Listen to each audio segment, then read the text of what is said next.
last time the sky cried in the town of Suraim, no one noticed.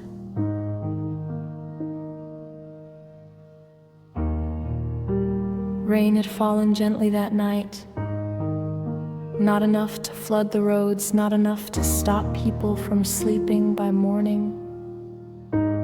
The ground had already forgotten it,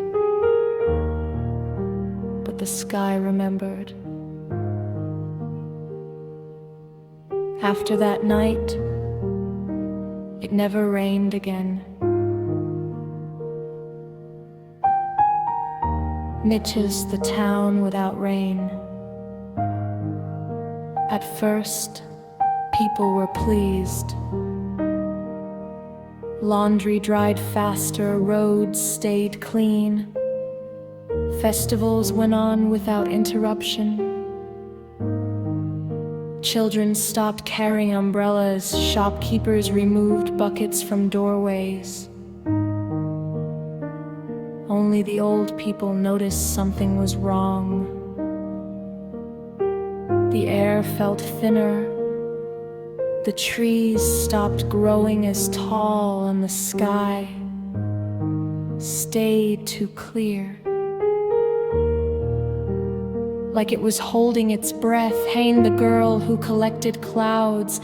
My name is Yura. I was 16 when the rain disappeared, and I lived with my grandfather at the edge of town where the fields met the hills. Every evening, I climbed the hill behind our house and watched the sky. Not because it was beautiful, but because it felt lonely.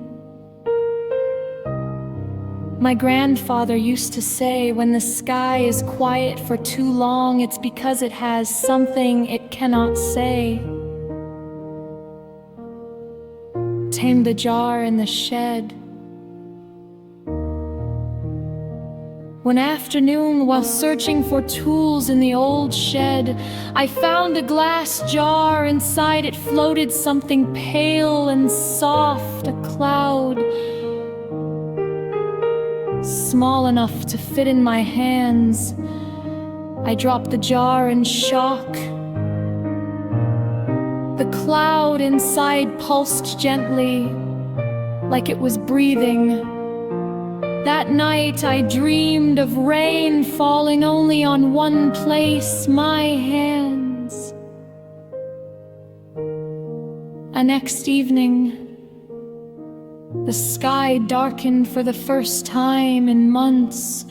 Only above my hill the wind whispered. The sky forgot how to cry. It said, "Why?" I asked. Because no one listens anymore. The cloud in the jar trembled. The forgotten agreement long ago, the wind explained. The people of Suraim spoke to the sky. They thanked it for rain. They waited when storms came. They understood that sadness, like rain, had a reason. But over time, people stopped waiting. They rushed indoors. They cursed the clouds. They demanded sunshine. The sky learned to stay quiet. Etsek, my mother's name. I didn't tell the wind why my hands were shaking. I didn't tell it about my mother.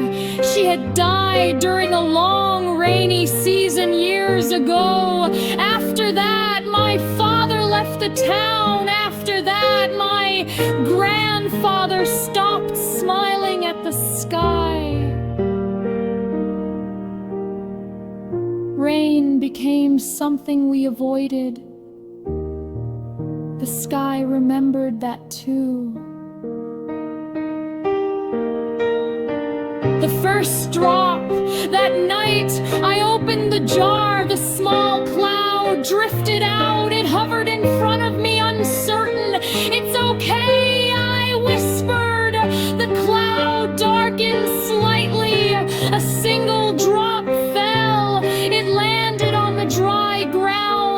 disappeared instantly.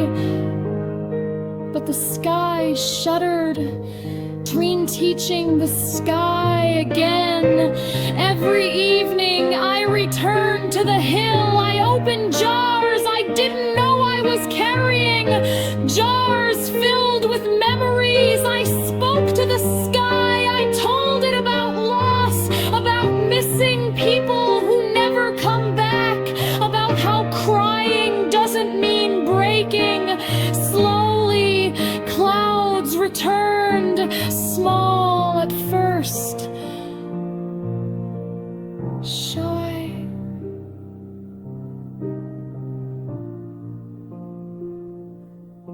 Shy.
Shy,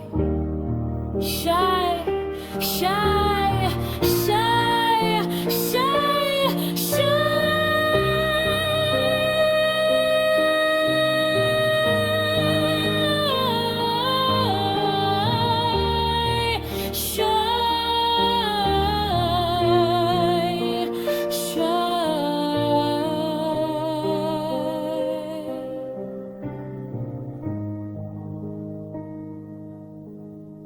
shy.